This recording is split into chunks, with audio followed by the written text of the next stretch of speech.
Hello everyone, welcome back to our channel. In today's video, I'll show you how to rename a GitHub branch in 2025. Whether you're a developer or just getting started with version control, managing your branches effectively is an essential skill. Let's get started. First, open your browser and go to github.com. Sign in with your username and password to access your account. Once logged in, you'll be taken to your dashboard where you can see a list of your repositories. Click on the repository you want to work with. With the repository open, locate and click on the Branches tab. This tab is usually found alongside Code, Issues, and Pull Requests. Here you'll see all the branches in your repository.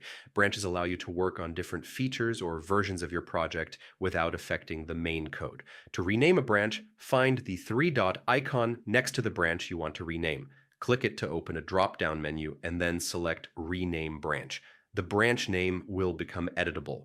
Type in your new, descriptive, and concise name. This helps you and your team easily identify the purpose of the branch or the feature you're working on. After entering the new name, click Save or press Enter to finalize the change. And that's it. Your branch has been successfully renamed. By following these steps, you've not only renamed your GitHub branch, but also made your project workflow clearer and more organized. Thanks for watching. If this guide helped you, don't forget to like the video, subscribe for more GitHub tutorials, and I'll see you in the next one.